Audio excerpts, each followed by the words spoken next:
back in 2008. The 6'11" pivot man, Tiago Splitter. Then there's Kawhi Leonard, and it's Duncan in at the 4 spot. And for Miami, Chalmers and D-Wade are the guards. And playing at the 5, the always versatile 6'11" star big man, able to score inside and out, Chris Bosh. And it's LeBron James, and it's Haslam in at the power forwards position. On defense, San Antonio. LeBron with the bucket. He had that one ready to go. Well done on the inbound. On defense, Miami. To the middle. Here's Leonard. Drops in the layup for 2. You know, it's always nice to get the easy look inside for your first points of the game. I agree. It settles a team down offensively, and you establish success in the post. That forces the defense to make some adjustments. Here's Chalmers. Kawhi Leonard making his last shot. Dwayne Wade on the wing. Bosh, he's covered by Leonard. Bosh can't get it to go. Tony Parker had a phenomenal 2011-2012 campaign, but as is the case with Greg Popovich, he challenged Parker to improve upon that for last season. Popovich told him, good players can be great for a little bit, but great players are always great. And that really resonated with Parker. Haslam, defended by Splitter. Kicks it to Haslam. Splitter's there.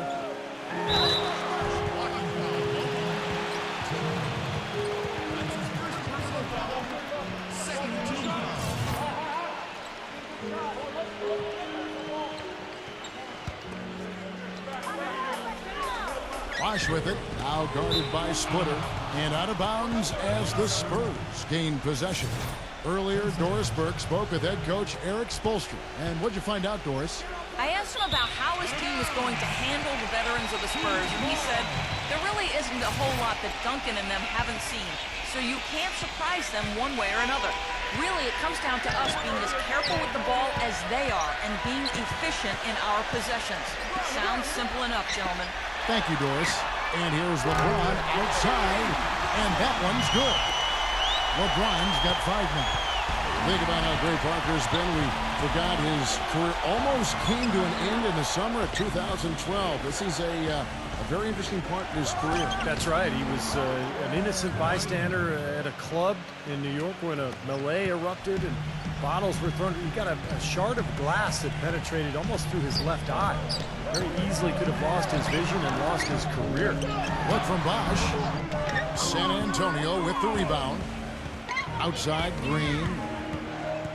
Back to Leonard. Spurs working the ball around now. A 19-foot shot. And it's Green missing. He'd have gone 2 for 4 from the field so far today. It's not possible what we just thought. Is that possible? Not probable, but it is possible, partner. It's possible. Not probable. It is possible. I don't know what all that meant, but you're right, Clark. And just under 2.5 minutes elapsed here in the first. No good from Duncan. It's an unusual, surprising miss for him. Typically, he's good on those inside. And there's an intentional foul, but I'm not quite sure what he was thinking. Yeah, tough to explain that one. It looks like he just lost his focus. There's Diaz checked in for San Antonio. Now here's LeBron. 7 points in the game. And that one's good. You know, Heat head coach Eric Spoelstra worked his way up from the very bottom in that organization. I mean, he got his start as a video coordinator, and through years of hard work and dedication, has really become an outstanding coach. And now we've got the intentional foul. I'm not sure what he was thinking about there. That's a strange foul. Who knows? Maybe he just wanted to take a break for a minute. Now here's Bosh. And so they foul intentionally. And back to Coach Eric Spoelstra. As a guy who got his start as a video coordinator, picking the game apart, Steve, he's very comfortable with the new advanced stat movement, analytics in the NBA. Yeah, and I've had a chance to speak with him quite a bit. He says that the way they use advanced stats is just as a conversation piece in the coaching room. Their analytics department will bring them various information, and it will force them to ask questions, which is very healthy for a coaching staff to do. Now, here's Diaz. Out of bounds, Miami takes possession. Now, a severe lack of awareness on his part. He had no idea he was near the out-of-bounds line. Well, Heat leading by 7. Bosch, a screen on Green. And so they choose to intentionally foul. And some stats here, guys. The scoring breakdown for the Heat. Guys, they're really passing the ball well here in the first half. You know, another factor in their offense so far has been their ability to convert and score off turnovers. You know, one of the things about the Heat since the Big Three has come together is that they've been able to find the right kinds of veteran players to step in and fill specific roles for this team as they've won a couple of championships now. Here's what San Antonio's going with right now. Bonner comes in for Splitter. And it's Ginobili in for Daniel Green. Norris Cole, he's checked in for Mario Chalmers. Good! And it's easy to have players want to join the Heat when they're competing for an NBA title every season. But, Steve, even then, they find the ones that most fit their offensive and defensive philosophy, and that's when they're going to come up big for them. Yeah, for sure. This team has done such a good job putting together this roster around LeBron and Wade. You think about Birdman in the playoffs last year, Battier coming in here as a stretch four. They just found the right players and the right mix, and that's one of the big reasons why this team is back-to-back NBA champs. And some changes here for the Heat. Anderson comes in for Chris Bosh. And it's Allen in for Dwayne Wade. Every time they get scored on during this run, it's come from inside the paint. Now, you got to make a defensive adjustment here, Clark. Time to collapse inside, force the ball back out on the perimeter, make them beat you from long range. Manu Ginobili is really one of those electrifying all-around players. I mean, he's as fun to watch as any guy in the league. He scores, he defends, has a nose for the ball. He does everything, and usually he packs a bunch of production into short stints of playing time. He's now in his mid-30s. The question becomes for him is health. And how much longer can he go at the level he's played at throughout his career? And for Ginobili last season, his shooting percentages dipped just a little bit. Now 36 years old. He's, breaking down, it seems like on a more regular basis.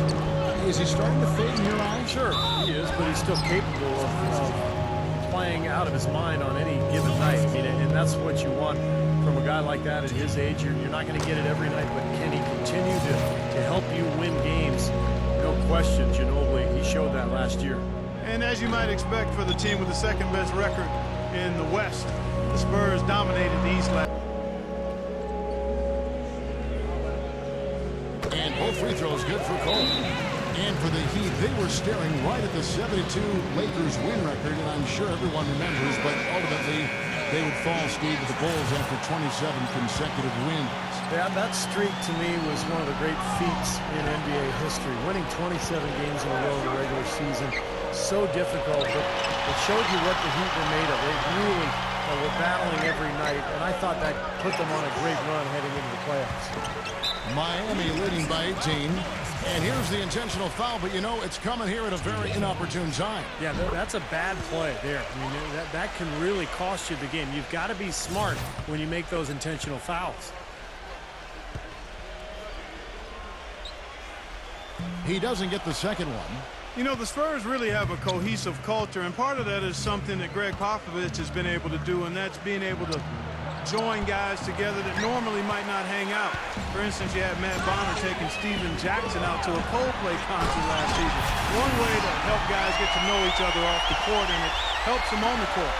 Tell you what, LeBron can absolutely soar in for the finish. I remember last year the alley-oop in the conference finals against Indiana just almost put his head on the rim.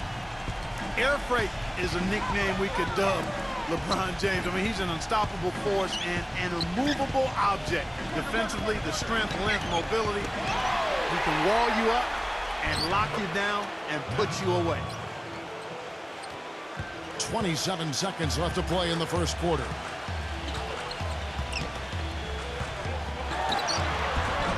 That's 5 for 5 now to start the game. Wow, he's in for a big night. You know, I think at some point you got to start thinking about throwing a different look his way early on, especially if you keep